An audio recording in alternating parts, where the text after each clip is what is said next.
कहते हैं साहब कि पावर और सत्ता का नशा अलग होता है। ये एक बार जिसे लग जाए वो इसे कभी नहीं छोड़ना चाहता। बात सही भी है। अपने देश में ही अगर कोई इंसान एक गांव का प्रधान बन जाता है तो उसकी गाड़ी से लेकर रॉब तक में उसकी ताकत झलकती है। फिर विधायक जी या मंत्री जी की ताकत का तो क्या ही कहना। इनमें से कोई भी नहीं चाहता है कि उससे वो पावर कभी छीनी जाए। अब लेकिन दिक्कत ये है कि जिस देश में हम रहते हैं यहाँ है डेमोक्रेसी, यानी हर 5 साल में इलेक्शन। अब इसमें आपके पास पावर आ भी सकती है वापसी और किसी दूसरे के पास भी जा सकती है, लेकिन रशिया और चाइना में ऐसा नहीं है। पुतिन रूस में 1999 से पावर में है और चाइना में जिनपिंग 2012 से पावर में है। और प्रैक्टिकली बात की जाए तो इन्हें इलेक्शन से हटाना पॉसिबल नहीं है। इन्हें पावर से सिर्फ एक चीज हटा सकती है और वो है इनकी मौत। लेकिन अब इन दोनों ने पावर के चक्कर में खुद को अमर करने का प्लान बना लिया है। जी हाँ, पुतिन और जिनपिंग की एक प्राइवेट बातचीत गलती से रिकॉर्ड हो गई, जिसमें वो कह रहे हैं कि इंसान 150 साल तक जी सकते हैं, बॉडी पार्ट्स बार बार बदले जा सकते हैं, जितना ज्यादा जियो उतने जवान रहो, शायद इंसान अमर भी हो जाए। दरअसल चीन की विक्ट्री डे परेड के दौरान हॉट माइक पर रिकॉर्ड हुए इस सीक्रेट बातचीत को पूरी दुनिया ने सुना और इसके बाद ही सवाल खड़ा हो जाता है कि क्या पुतिन और जिनपिंग लंबी उम्र के लिए कोई एक्सपेरिमेंट कर रहे हैं? क्या ये पॉसिबल है? चलिए जरा डिटेल में से समझते हैं। इस सीक्रेट बातचीत से ही शुरू करते हैं। देखिए साहब, 3 सितंबर को चीन के विक्ट्री परेड में शामिल रूस के प्रेसिडेंट पुतिन की शी जिनपिंग से हुई बातचीत हॉट माइक ने रिकॉर्ड कर ली। दरअसल परेड के दौरान पुतिन, जिनपिंग और नॉर्थ कोरिया के तानाशाह किम जोंग उन एक साथ चल रहे थे और इसी दौरान जिनपिंग के ट्रांसलेटर ने रशियन लैंग्वेज में कहा।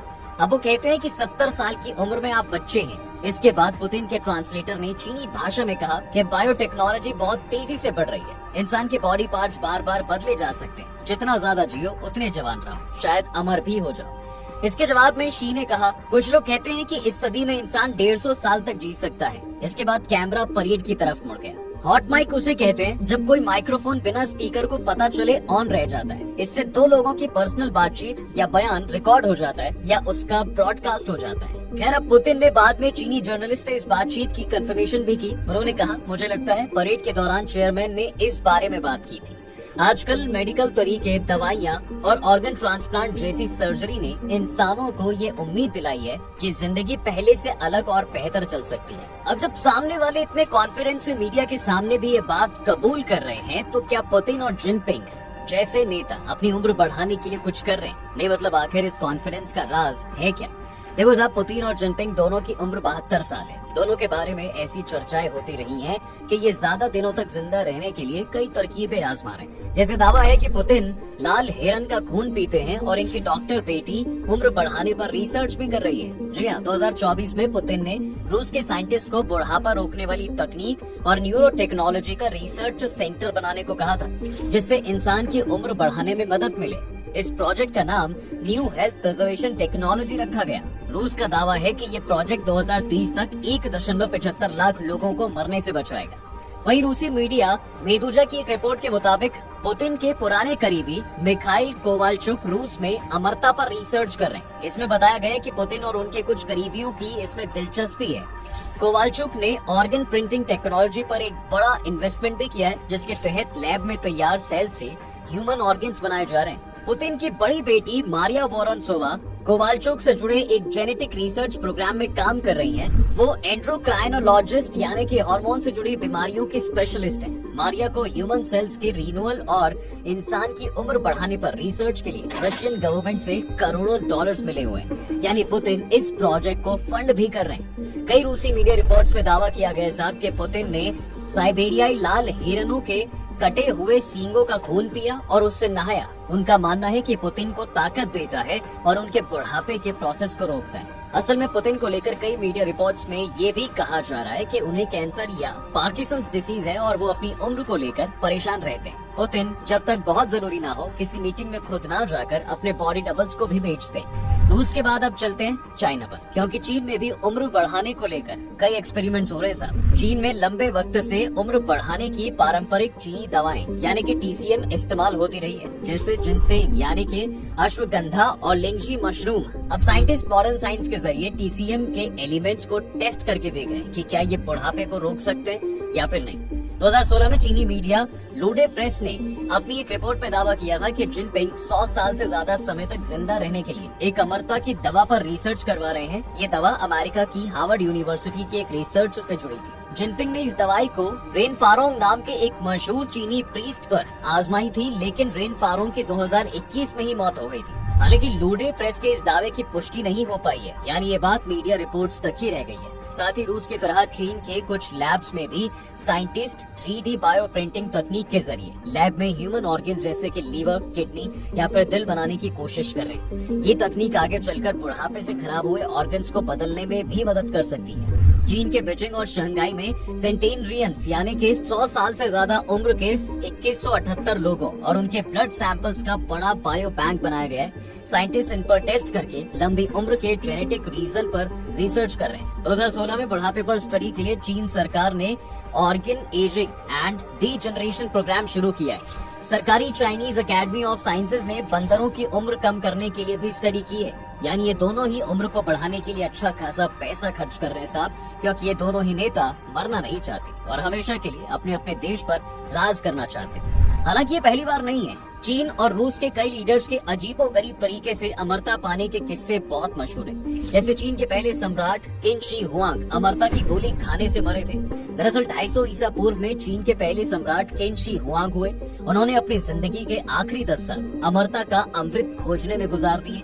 हान राजवंश के हिस्टोरियन सीमा कियान की किताब रिकॉर्ड्स ऑफ ग्रैंड हिस्टोरियन के मुताबिक सम्राट ने पौराणिक पेंगलाई आइलैंड की खोज के लिए कई बार सैनिकों और स्कॉलर्स को भेजा था, ताकि वहाँ से कई चमत्कारी औषधि मिल सके। इसके बाद उन्होंने अमरता की गोली खानी शुरू कर दी। हालांकि शी हुआंग जिन गोलियों को अमरता का अमृत समझकर खाते थे, उसमें पारा यानी कि मरकरी मिला होता था। यही गोलियां उनकी मौत का कारण बनी। सिर्फ 49 साल की उम्र में मरकरी पॉइजनिंग से उनकी मौत हो गई। किनशी ने अपने लिए मकबरा और मशहूर टेराकोटा आर्मी भी बनवाई, ताकि मरने के बाद भी उन्हें सुरक्षा मिलती रहे। माओ त्से तुंग ने जवान लड़कियों से बनाए। चीन के कम्युनिस्ट नेता और मॉडर्न चीन के फाउंडर कहे जाने वाले माओ त्से तुंग ने ताओवादी धार्मिक मान्यताओं के आधार पर अपनी उम्र बढ़ाने की कोशिश की थी। उनके निजी डॉक्टर ली जिसुई ने 1994 में अपनी किताब the private life of chairman Mao में लिखा है कि माओ का मानना था कि जवान औरतों के साथ बनाने से उनकी यिन ऊर्जा बढ़ेगी जो उनकी उम्र को लंबा करेगी। इसलिए उन्होंने कई जवान लड़कियों के साथ संबंध बनाए। माओ ने पारंपरिक चीनी दवाओं का भी इस्तेमाल किया। वो एक्टिव रहने के लिए लॉन्ग रेंज वाली स्विमिंग भी करते थे, लेकिन उनकी मौत भी हार्ट अटैक से 82 साल की उम्र में हो गई।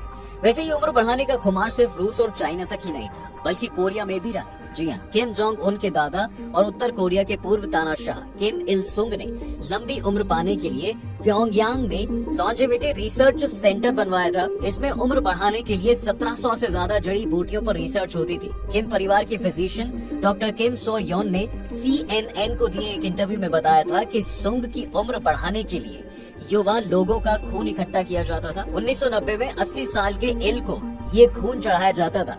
हालांकि इससे उम्र लंबी होने की जगह उन्हें इन्फेक्शन हो गया और 4 साल बाद उनकी मौत हो गई। वहीं रूस में जोसेफ स्टालिन जवान लोगों की बोन मैरो से बना इंजेक्शन लेते थे। 1938 में रूस के मशहूर डॉक्टर एलेक्जेंडर बोगोमोलिट्स ने उम्र कम करने के लिए एंटी रेटिकुलर साइटोटॉक्सिक सीरम यानी कि ACS डेवलप किया था। सोवियत तानाशाह जोसेफ स्टालिन ने इसके लिए उन्हें सम्मानित भी किया था। ये सीरम युवा लोगों के स्प्लीन और बोन मैरो से बनता था और बुढ़ापे को रोकने का दावा करता था। मशहूर राइटर इलिया स्टैम्बलर की किताब अ हिस्ट्री ऑफ लाइफ एक्सटेंशनिज्म के मुताबिक स्टालिन रेगुलर इसके इंजेक्शन लेते थे। हालांकि ACS कितने भरोसेमंद है ये साबित नहीं हो सका। स्टालिन सेहत सुधारने के लिए काकीकश के मशहूर मिनरल स्पा में भी वक्त बिताया करते थे। हालांकि इन सब के बावजूद 74 साल की उम्र में स्ट्रोक से स्टालिन की भी मौत हो गई। तो इतिहास तो ये कहता है साहब कि ये दवाइयों के जरिए उम्र बढ़ाना मुमकिन है नहीं, लेकिन तब से अब तक टेक्नोलॉजी बहुत बदल गई है। तो क्या अब उम्र बढ़ सकती है? मतलब क्या इंसानों के लिए 150 साल जीना मुमकिन है? देखो साहब, एक्सपर्ट्स के मुताबिक किसी नॉर्मल इंसान के लिए 150 साल तक जिंदा रहना फिलहाल मुमकिन नहीं है। अमेरिका की यूनिवर्सिटी ऑफ इलिनॉइस के एक्सपर्ट के मुताबिक आज के वक्त में सिर्फ 15% फीमेल और 5% मेल ही 100 साल की उम्र पा सकते हैं।